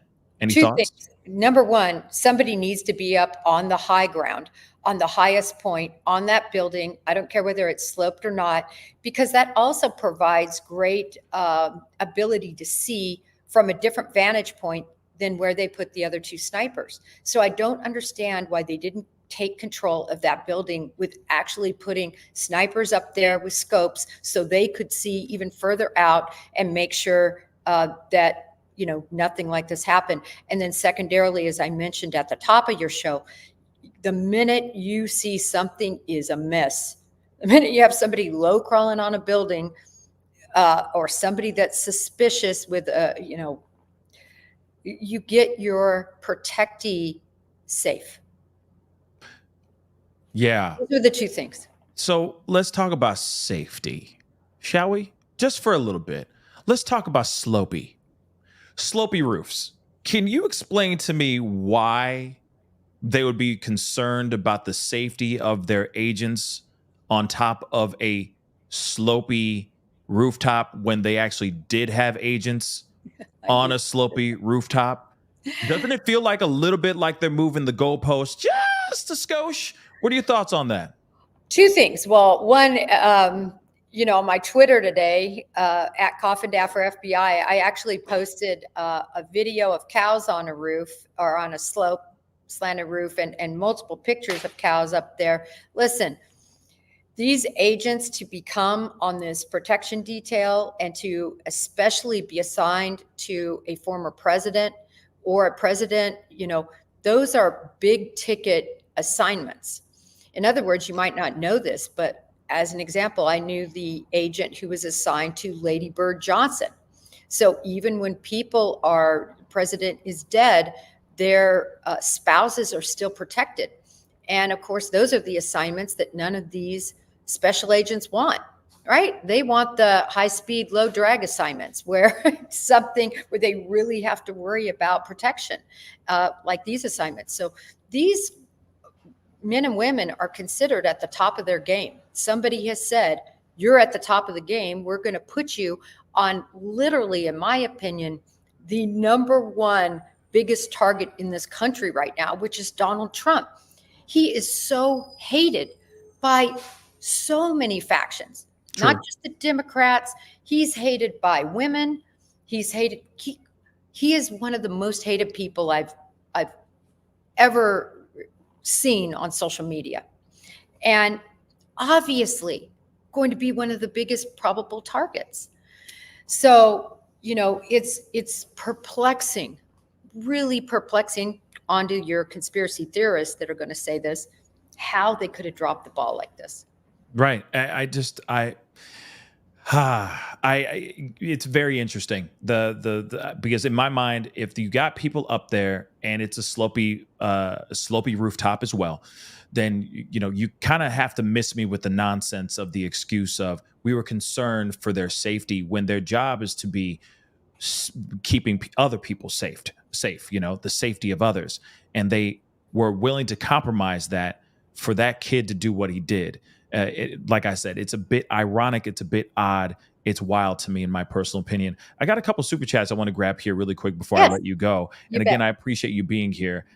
One of the main ones, one of them here, Breezy, thank you so much. Hello, Jennifer. It's Bree from Kansas, I guess.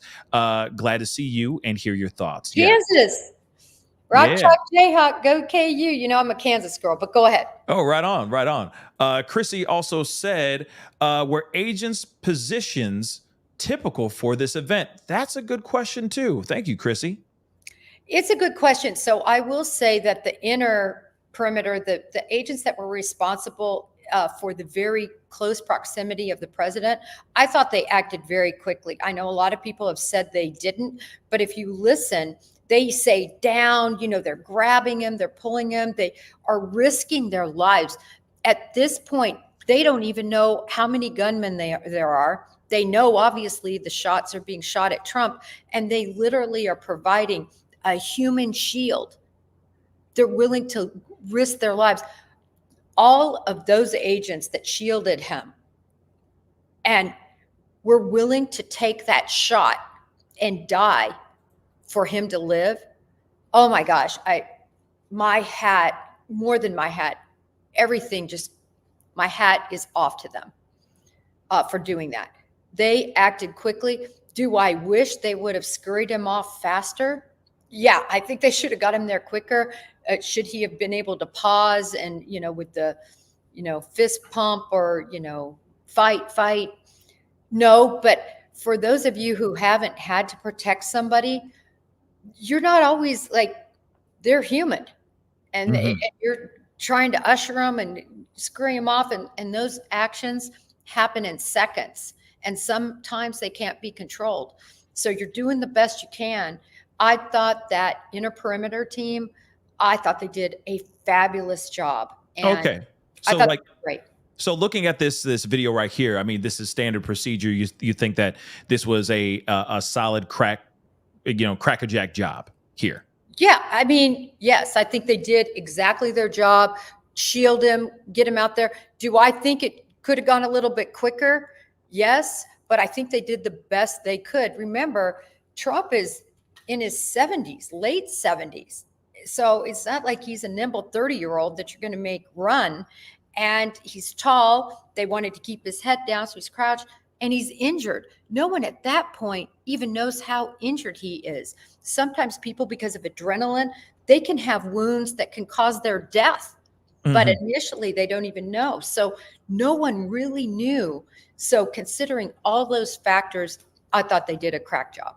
Okay. Yeah, because I am kind of curious about that too. The procedure. I mean, it's almost as if they tackled him so hard that his shoes came off. They did.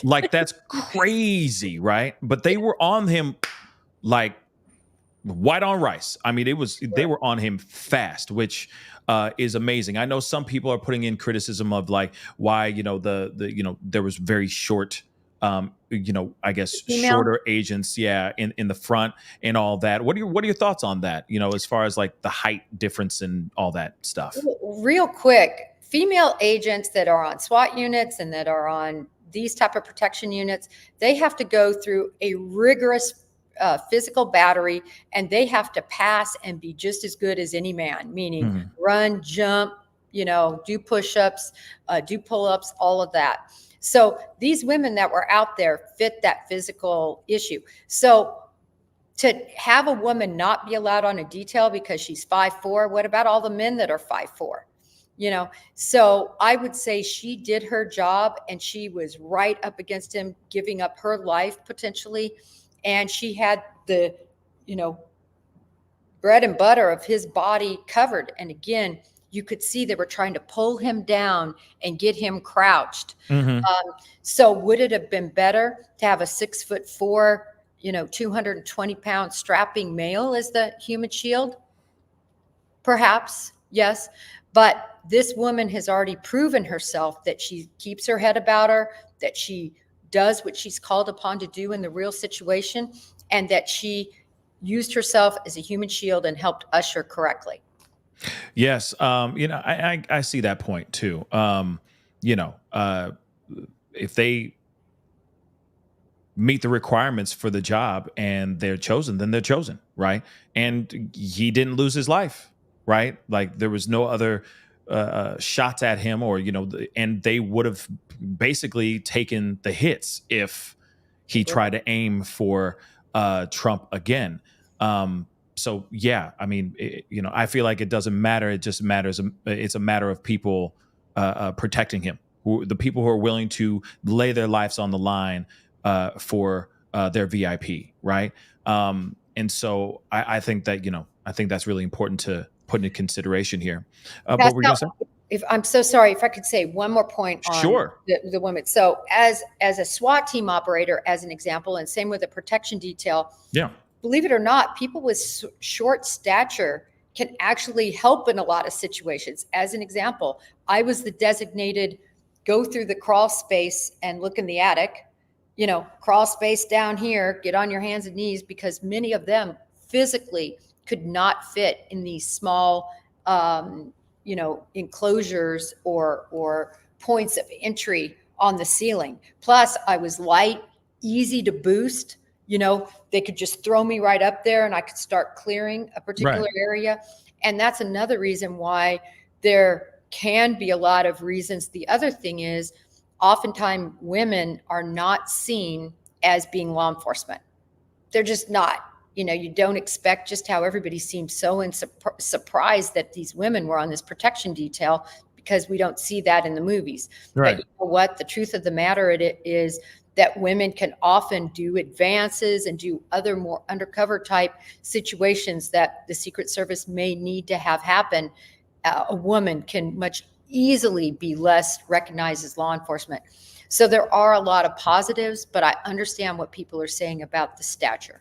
Interesting. But that's a good point, because sometimes they'll overlook, right, the female agents, and because they don't think, oh, she's just a civilian, and it's like, actually that could be played in their advantage in a way. So I do see your point there, and all the other pieces that you said there too, just because of being able to get in certain areas, so on and so forth, because of their physical stature, how light or short they are, that kind of thing. Those things do work out. Or can work out in situations, given the situation, right? But Jennifer, I do appreciate you. I got one last question here. Tammy asked this way earlier on. It was way before you came on, but how did he know what building had no snipers? Now, I do want to point this out and talk to you about it as well. I mean, he was seen with a viewfinder, like a scope, scanning the area.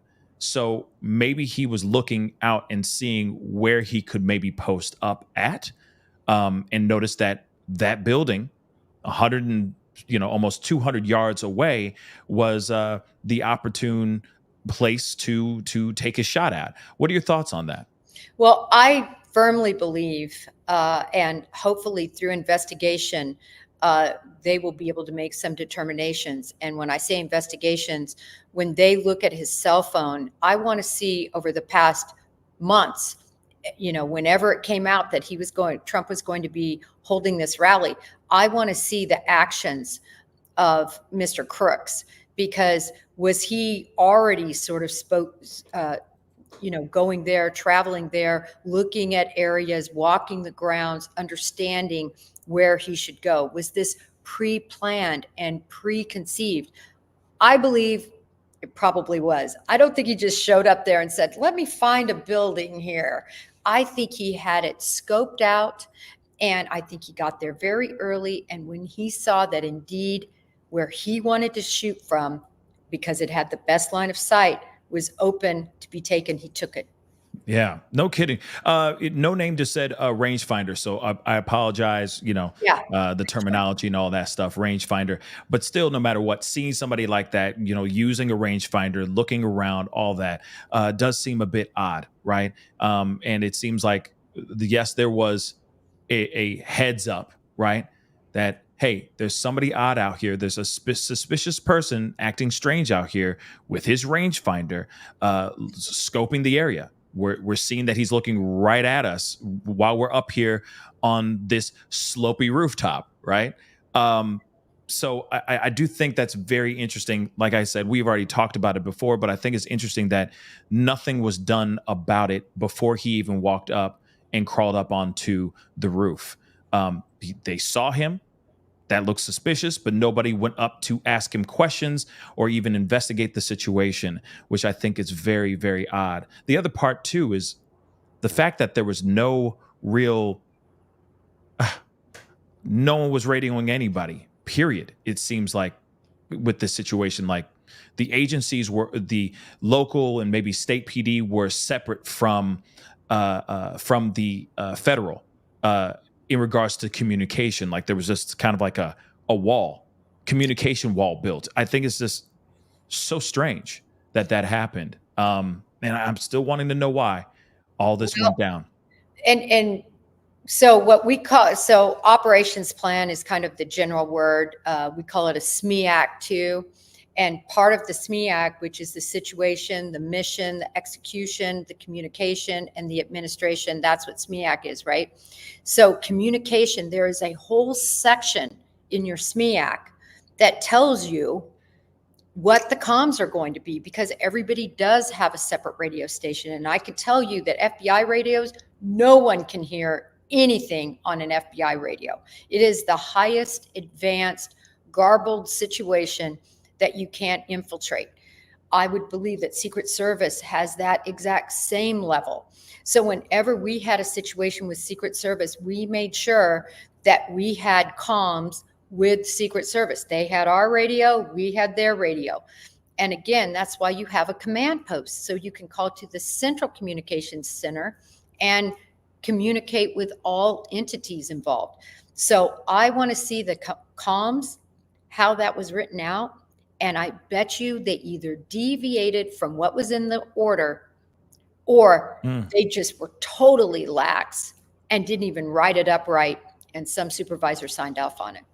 Well, Jennifer, I appreciate you coming on to the show and giving us some information. That is some wild stuff. I mean, the fact that there's a possibility of just laziness, it sounds like.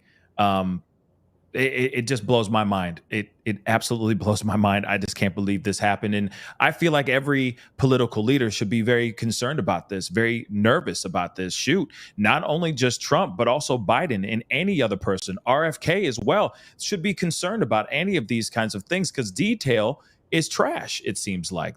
Security detail was very, very lax, as you said, in regards to this rally. That shouldn't have happened. But then this could be bled over into any other convention, rally, or anything of that sort. And I'm hoping that they nip this in the bud very, very soon, because this could potentially incite a lot more violence. And it doesn't need to happen, right? That's what we're trying to avoid. But Jennifer, again, I really do appreciate you coming on and giving us your knowledge. Can you let everybody know about your YouTube channel? I know you have a podcast, a really great podcast. Tell everybody about your podcast real quick.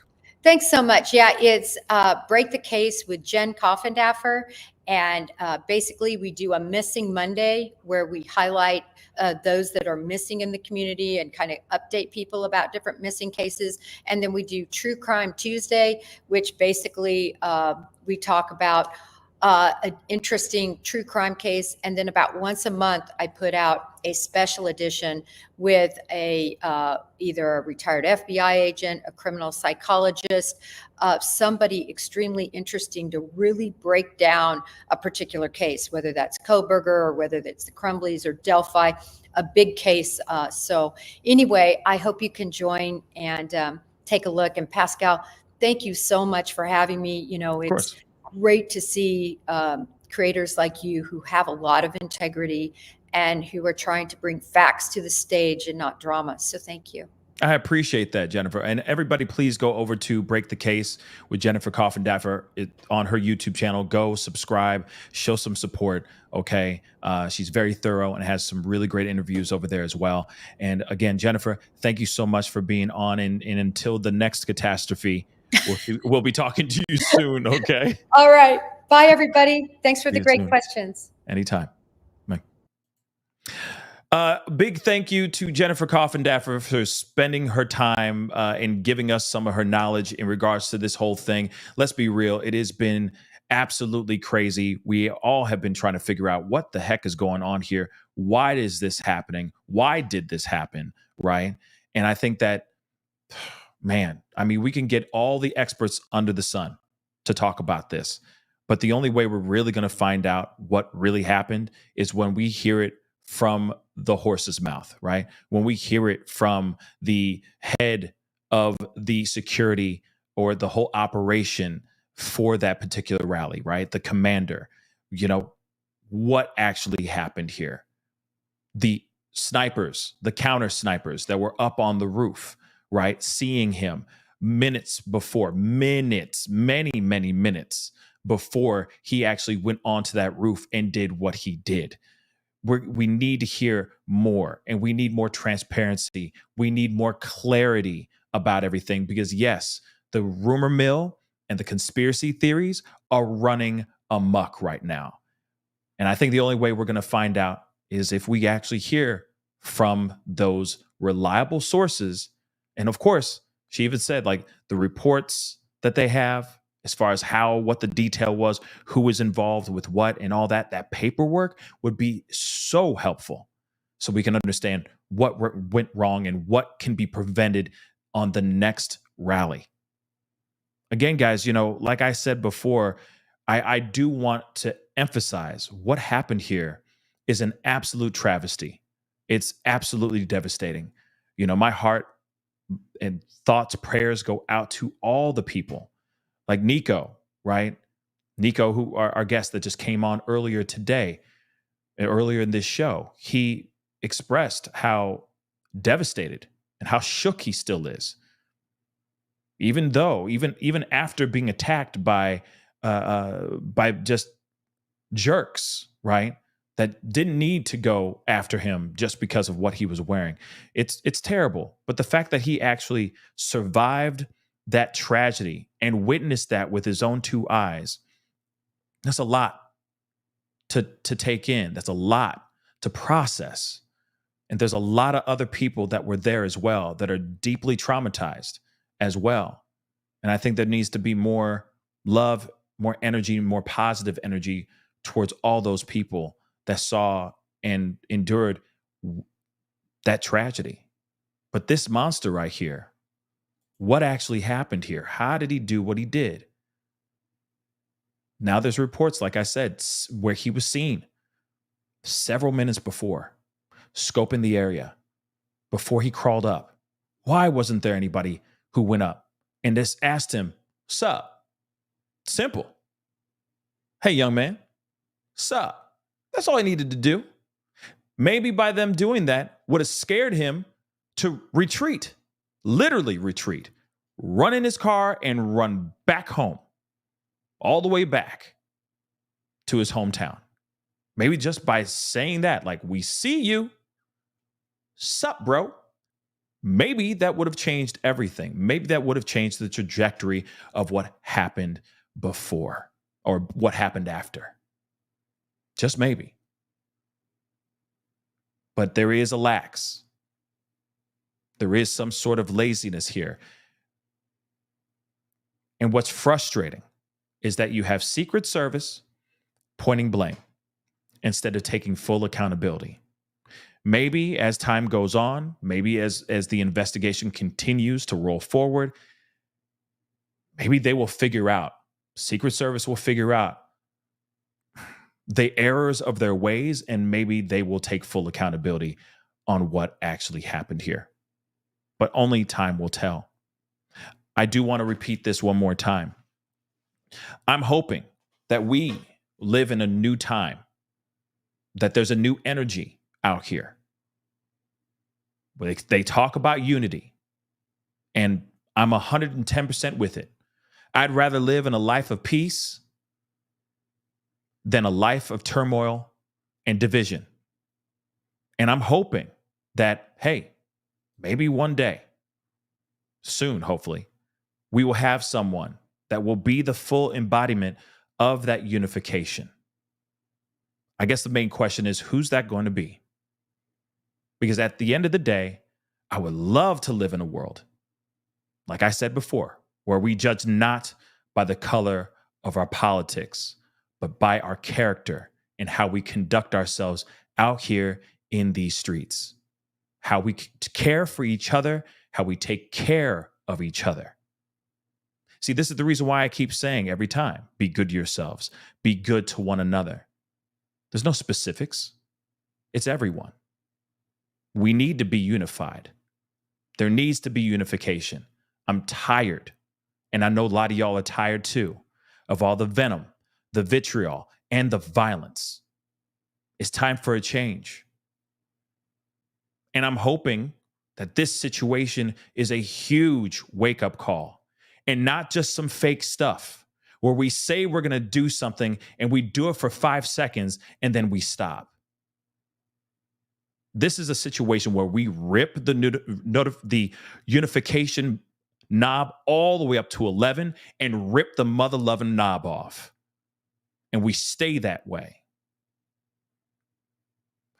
But unfortunately, it's our leaders that have the responsibility of showing us exactly what that unification really looks like. So I got all my fingers and my toes crossed right now as we speak. And I'm hoping at some point we see that.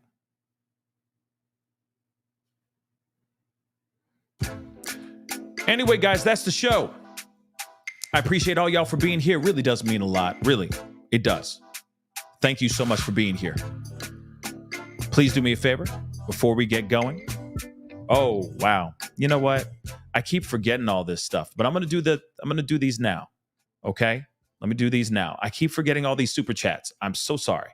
Okay? But these weren't for Jennifer. So I didn't look at them. But real quick, S-Dubs, yes, hit that like button. Thank you so much. Tired.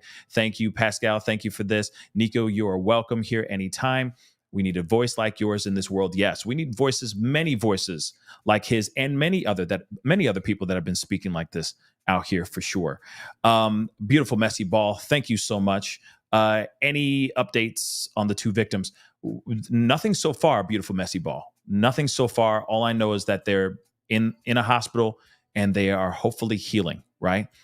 Mar, thank you so much for the super sticker. And P, thank you so much. Okay. Thank you so much for gifting 5. Hold on, I'm going to kill that music.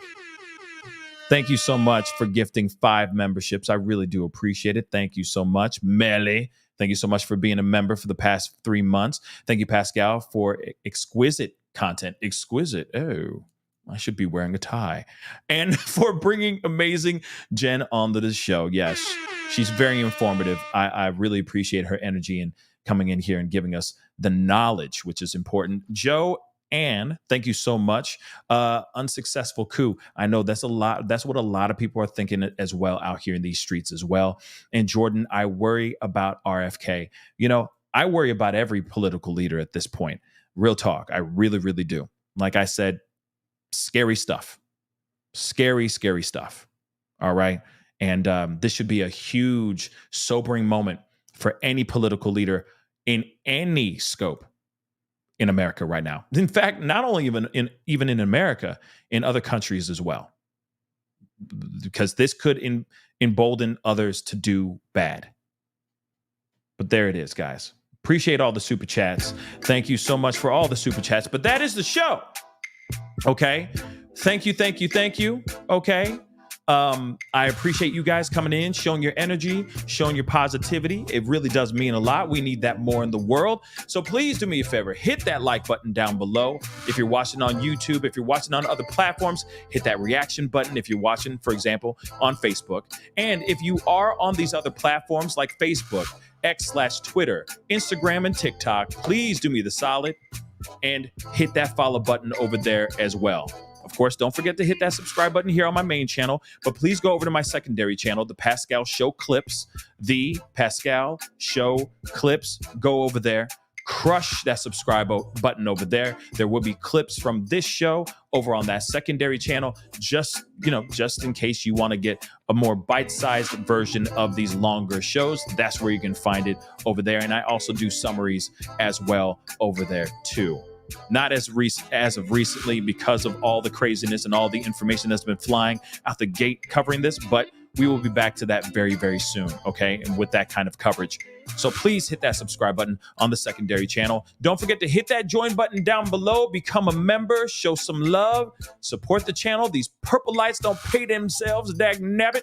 So I really appreciate the support. And of course, go check out Patreon if you want to support even further. Patreon.com/The Pascal Show. It's right there going along underneath me right now as we speak. If you want to show some support, please go over to Patreon. Become a patron. That would be dope as hell. Anyway, guys, I got a pop-up video for you guys in just a little bit, covering some more updates revolving around this particular tragedy. You'll be hearing from me about it in just a little bit. So it's time to get going. Be good to yourselves. Be good to one another. Like I said, be good to one another. Be good to yourselves. Let's not forget that. We need that more than ever right now as a country. And we'll talk very soon. This is The Pascal Show. Bye.